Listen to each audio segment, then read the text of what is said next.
For the repair of the Allen-Bradley PLC, the following procedures were necessary: replacement of various electronic components and general cleanup of the unit. For testing, we added 220-volt AC power supply.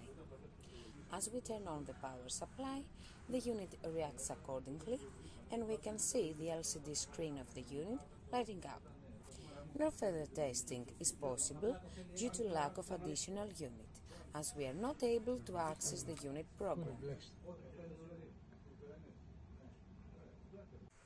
It is now clear that the Allen-Bradley PLC is working properly and it is ready to be delivered to the customer.